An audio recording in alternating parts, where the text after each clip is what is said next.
नमस्कार दोस्तों, स्वागत है एक बार फिर से आज की बड़ी और ताजा खबरों में। आपको बता दें कि पंडित धीरेन्द्र शास्त्री के गुरु ने कर दी बड़ी भविष्यवाणी। बोले तीसरी बार प्रधानमंत्री बनेंगे नरेंद्र मोदी। वहीं जो काम राहुल गांधी की भारत जोड़ो यात्रा नहीं कर सकी वो अदाड़ी के मुद्दे ने कर दिया। वहीं अजय माकन ने केजरीवाल पर बोला जबरदस्त हमला। बोले कांग्रेस को हराने के लिए आम आदमी पार्टी ने खर्च किए 100 करोड़ रुपए। वहीं वोटर्स को लुभाने के लिए मची होड़। कर्नाटक में बांटे जा रहे प्रेशर कुकर और डिनर सेट। तीर्थ यात्रा का खर्च देने का भी किया ऐलान। वहीं रामचरितमानस विवाद पर बोले बीजेपी विधायक अखिलेश यादव और स्वामी प्रसाद मौर्य को दे दी जाए फांसी। वहीं वीरेंद्र सचदेवा का बड़ा ऐलान। बोले 100 करोड़ के भ्रष्टाचार में लिप्त है आम आदमी पार्टी का पूरा अमला। मुख्यमंत्री केजरीवाल में नैतिकता है तो तुरंत दे दें मुख्यमंत्री पद से इस्तीफा। वहीं केरल में पेट्रोल और डीजल पर सेस के विरोध में उतरी कांग्रेस पार्टी। बताया इतिहास का सबसे बुरा बजट। और भी बड़ी खबरों को जानने के लिए वीडियो के एंड तक बने रहिए हमारे साथ। बस आपसे निवेदन है, कृपया वीडियो को लाइक कर दें, चैनल को सब्सक्राइब करें और घंटी बटन भी दबा दें। पहली बड़ी खबर है, पंडित धीरेन्द्र कृष्ण शास्त्री के गुरु ने कर दी बड़ी भविष्यवाणी। बोले तीसरी बार प्रधानमंत्री बनेंगे नरेंद्र मोदी। ये आपको बता दें कि विधानसभा और सांसद चुनावों का समय नजदीक आते ही अब भविष्यवाणियों का दौर भी शुरू हो गया है। बागेश्वर धाम के संत धीरेन्द्र कृष्ण शास्त्री के गुरु जगत गुरु रामभद्राचार्य ने प्रधानमंत्री नरेंद्र मोदी के लिए बड़ी भविष्यवाणी कर दी है। जगत गुरु रामभद्राचार्य के अनुसार नरेंद्र मोदी तीसरी बार देश के प्रधानमंत्री बनने जा रहे हैं। उनकी इस भविष्यवाणी का वीडियो सोशल मीडिया पर तेजी से वायरल हो रहा है। बता दें कि 4 दिन पहले ही राजधानी भोपाल में जगत गुरु रामभद्राचार्य ने मुख्यमंत्री शिवराज सिंह चौहान के लिए भी बड़ी भविष्यवाणी की थी। जगत गुरु रामभद्राचार्य ने बिहार के शिक्षा मंत्री और स्वामी प्रसाद मौर्य को मूर्ख भी कहा था। जगत गुरु रामभद्राचार्य ने व्यासपीठ से कहा कि कम से कम बीजेपी ने पद्म विभूषण जैसा पुरस्कार देकर मेरी योग्यता का सम्मान तो किया। मेरी बात मानकर राम मंदिर बना। फिर मैं भविष्यवाणी कर रहा हूं कि तीसरी बार भी मोदी जी आएंगे और अब की बार बहुत बड़े काम होने हैं। हिंदी को राष्ट्रभाषा बनवाना है। जगत गुरु रामभद्राचार्य का वीडियो सोशल मीडिया पर तेजी से वायरल हो रहा है। इसमें मोदी को पीएम बनाने की बात के बाद उन्होंने यह भी कहा कि रामचरितमानस पर बैन लगवाने की जो वकालत कर रहे हैं वो मूर्ख नेता हैं। और ये बड़ी खबर, जो काम राहुल गांधी की भारत जोड़ो यात्रा नहीं कर सकी वो काम अदाड़ी के एक मुद्दे ने कर दिया। ये आपको बता दें कि विपक्ष को एकजुट करने के लिए जो काम राहुल गांधी की भारत जोड़ो यात्रा नहीं कर सकी वो काम अदाड़ी के संकट ने कर दिया है। हिंडनबर्ग की रिपोर्ट के बाद अदाड़ी मामले पर मोदी सरकार को घेरने के लिए विपक्ष एकजुट हो गया है। कांग्रेस पार्टी, आम आदमी पार्टी से लेकर वाम दलों तक सभी इस मसले पर एक साथ खड़े हो गए हैं। करीब 16 विपक्षी दलों ने एक सुर से जेपीसी जांच की मांग की है। आपको बता दें कि जो काम राहुल गांधी की भारत जोड़ो यात्रा नहीं कर पाई वो काम गौतम अडानी के एक मुद्दे ने कर दिया है। आपको बता दें कि इस मुद्दे को लेकर अब पूरा विपक्ष एकजुट हो गया है।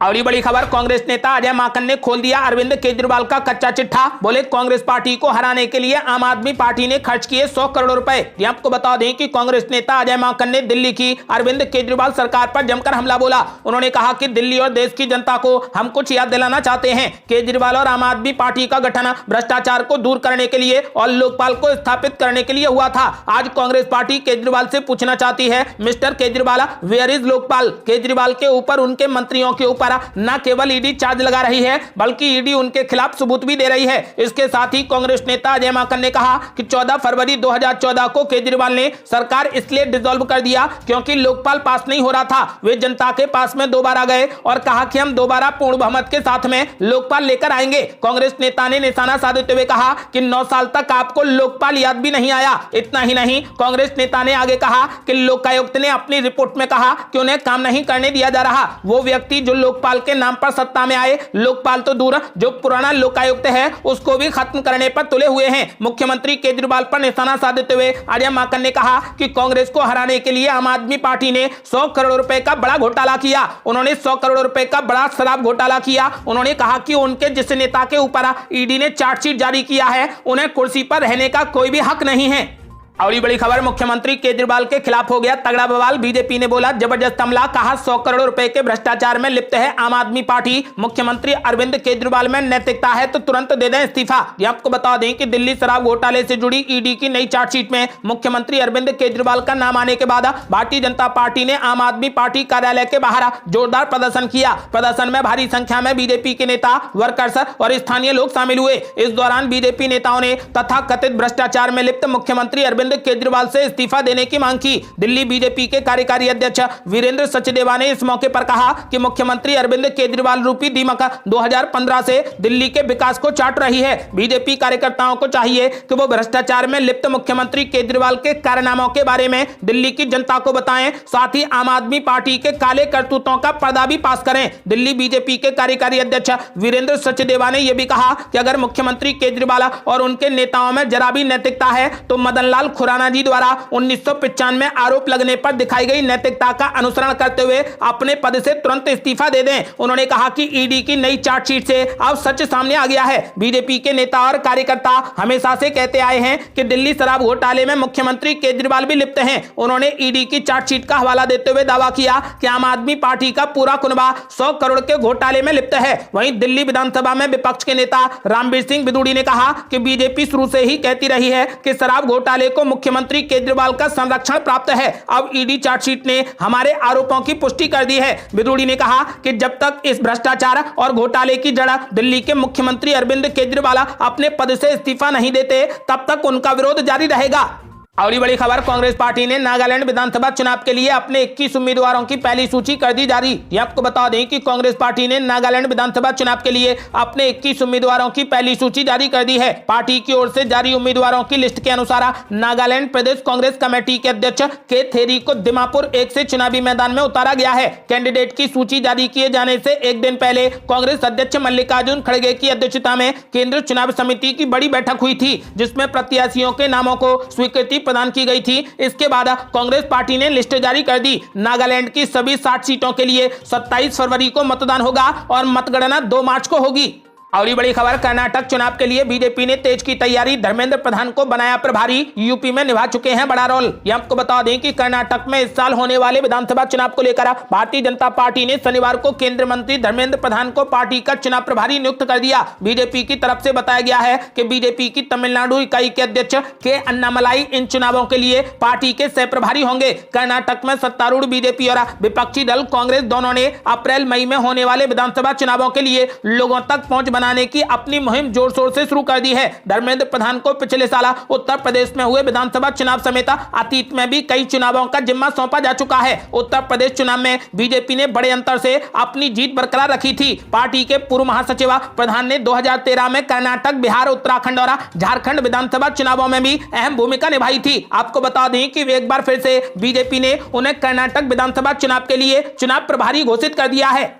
और बड़ी खबर, कर्नाटक में मनसुख मांडविया चुनाव सह प्रभारी नियुक्ति, येदियुरप्पा ने किया बड़ा दावा, बोले बीजेपी काम के बल पर सत्ता में करेगी वापसी। ये आपको बता दें कि कर्नाटक चुनाव 2023 के लिए भाजपा नेता और केंद्रीय स्वास्थ्य मंत्री मनसुख मांडविया को चुनाव सह प्रभारी नियुक्त किया गया है। इस बीच भारतीय जनता पार्टी के वरिष्ठ नेता और कर्नाटक के पूर्व मुख्यमंत्री BS येदियुरप्पा ने विधानसभा चुनाव के 10 से 12 अप्रैल से पहले होने की संभावना जताई है। उन्होंने दावा किया कि राज्य और केंद्र सरकार के कार्यों की बदौलत इस चुनाव में भाजपा अपने बूते कर्नाटक की सत्ता में वापसी करेगी। भाजपा में भ्रम की कोई भी स्थिति नहीं है, पार्टी एकजुट है। उन्होंने पार्टी कार्यकर्ताओं और नेताओं से केंद्र सरकार और राज्य सरकार की योजनाओं को घर घर तक पहुंचाने का आह्वान किया। उन्होंने विशेष रूप से महिलाओं, युवाओं और अनुसूचित जाति, अनुसूचित जनजाति समुदाय का समर्थन हासिल करने को कहा। उन्होंने कहा कि कांग्रेस पार्टी के वो दिन चले गए जिसमें सत्ता पाने के लिए धन, बाहुबल और सांप्रदायिक राजनीति का सहारा लिया जाता था। येदियुरप्पा ने कहा कि विधानसभा चुनाव 10 से 12 अप्रैल से पहले होने की उम्मीद है। कोई भी भाजपा को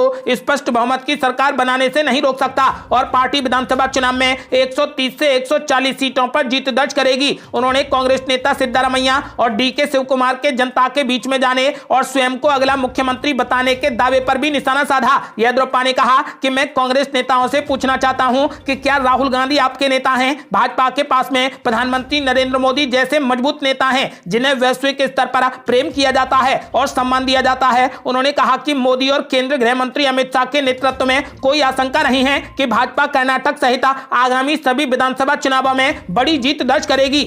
और बड़ी खबर है, मध्य प्रदेश के चुनावी मैदान में आम आदमी पार्टी भी देगी सीधी टक्कर। सभी 230 सीटों पर चुनाव लड़ने का किया ऐलान। ये आपको बता दें कि चुनावी राज्य मध्य प्रदेश में साल 2023 के अंतिम महीनों में चुनाव होने हैं। विधानसभा चुनाव से पहले अब तक प्रमुख दल बीजेपी और कांग्रेसी सक्रिय नजर आ रहे थे, लेकिन अब तीसरे मोर्चे के रूप में आम आदमी पार्टी ने भी दस्तक दे दी है। शनिवार को आम आदमी पार्टी के संगठन महामंत्री भोपाल आए संदीप पाठक ने पत्रकार वार्ता आयोजित कर कहा कि मध्य प्रदेश की सभी 230 सीटों पर आम आदमी पार्टी के प्रत्याशी चुनावी मैदान में उतरेंगे। दिल्ली और पंजाब में किए गए विकास कार्यों के आधार पर प्रदेश में वोट मांगे जाएंगे। महामंत्री संदीप पाठक ने प्रेस कॉन्फ्रेंस को संबोधित करते हुए कहा कि बीजेपी का एजेंडा ही है कि कांग्रेस पार्टी के जीते हुए प्रत्याशियों को खरीद लो। संदीप पाठक ने कहा कि मध्य प्रदेश में कांग्रेस पार्टी को वोट देने का मतलब बीजेपी को सीधे तौर पर फायदा पहुंचाना है। उन्होंने कहा कि राज्य की सभी 230 सीटों पर आम आदमी पार्टी के प्रत्याशी मैदान में उतरेंगे। मध्य प्रदेश की जनता दिल्ली और पंजाब मॉडल को ध्यान में रखकर आम आदमी पार्टी को मौका देगी।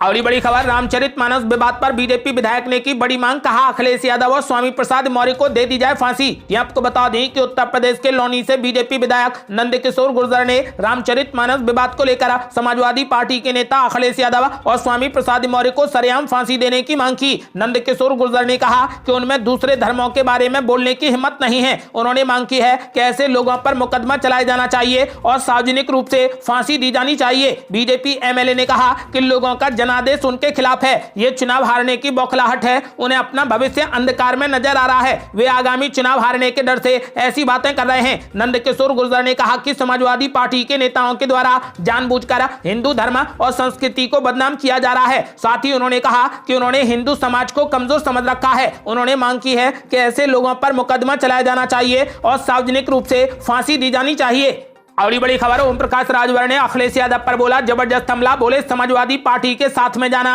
जानबूझकर जहर खाने के समान है। ये आपको बता दें कि यूपी के गाजीपुर में महाराजा सुहेलदेव की जयंती पर सुभाष पार्क के राष्ट्रीय अध्यक्ष एवं जहूराबाद के वर्तमान विधायक ओम प्रकाश राजभर बेड़नोद क्षेत्र स्थित हनुमान मंदिर पर पहुंचे। उन्हें कार्यक्रम का मुख्य अतिथि बनाया गया था। सभा को संबोधित करते हुए ओपी राजभर ने कहा कि महाराजा सुहेलदेव के बताए हुए रास्ते पर चलकर हमें समाज को एकजुट करना है। हम उनके आदर्शों का पालन करेंगे। हम आगे तभी जब हम शिक्षित, संगठित व संघर्ष करेंगे। जब हम सदन में अपने समाज के उत्थान की बात करते हैं तो हमारे समाज से चुनकर सदन में गए लोग हम पर हंसते हैं। उन्होंने कहा कि बिहार की तर्ज पर आने वाले समय में उत्तर प्रदेश में भी शराब बंद होनी चाहिए। उन्होंने कहा कि राजभर को एसटी में शामिल करने के लिए सड़क से लेकर सदन तक मैं संघर्ष करूंगा। हमारे भी घर पर रेड पड़ी थी लेकिन कुछ भी नहीं मिला। आने वाले समय में प्रदेश का मुखिया राजभर का बेटा बनेगा। सत्ता के लोग अपनी बरादरी को देखकर ही नौकरी दे रहे हैं। रामचरितमानस पर समाजवादी पार्टी के एक तबके द्वारा आपत्तिजनक बातें कही जा रही हैं। जब यह सवाल ओपी राजभर से पूछा गया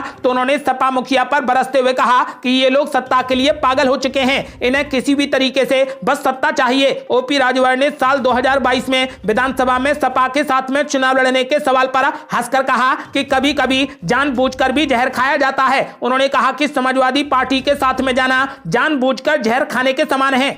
अगली बड़ी खबर, बाबा रामदेव के नमाज पर दिए गए बयान से भड़के किसान नेता राकेश टिकैत। बोले बाबा का काम योग सिखाना, वो वही काम करें। ये आपको बता दें कि योग गुरु बाबा रामदेव के द्वारा नमाज पर दिए गए विवादित बयान को लेकर भारतीय किसान यूनियन के राष्ट्रीय प्रवक्ता राकेश टिकैत का बड़ा बयान सामने आया है। उन्होंने कहा कि बाबा रामदेव का काम योग का है, योग के लिए ही वो जाने जाते हैं। उन्हें उस पर काम करना चाहिए। इस तरीके के बयान उन्हें नहीं देने चाहिए। साथ ही राकेश टिकैत ने यह भी कहा कि हम उनसे कहेंगे कि वो इस तरीके के बयान न दें। दरअसल मुजफ्फरनगर में चल रहे भारतीय किसान यूनियन के अनिश्चितकालीन धरने को आज 8 दिन हो चुके हैं। इस दौरान आज जब धरना स्थल पर भारतीय किसान यूनियन के राष्ट्रीय प्रवक्ता राकेश टिकैत से बाबा रामदेव के द्वारा नमाज पर दिए गए बयान पर बात की गई तो उन्होंने साफ तौर पर कहा कि उन्हें इस तरीके की भाषा का इस्तेमाल नहीं करना चाहिए और अगर उन्हें बात करनी है तो देश के विकास की बात करें। जो हुनर उनके पास है योग का, वो योग की बात करें। जो प्रोडक्ट वो बनाते हैं वो उसकी बात करें। राकेश टिकैत ने कहा कि अब हम लोग दिन नहीं गिनते, सरकार बातचीत का रास्ता खोले। बातचीत के बगैर अब किसान वापस नहीं जाएंगे। उन्होंने कहा कि भीड़ कम नहीं है, अगर एक दूसरे को जितनी जरूरत है उतने लोग हैं, लोग आते हैं और लोग जाते हैं। आपको बता दें कि किसान नेता राकेश टिकैत ने साफ कर दिया है कि यदि किसानों की मांगें पूरी नहीं की गई तो अब यह आंदोलन वापस नहीं लिया जाएगा। उन्होंने ऐलान कर दिया है कि जिस दिन सरकार मांगें पूरी कर देगी उसी दिन आंदोलन खत्म हो जाएगा।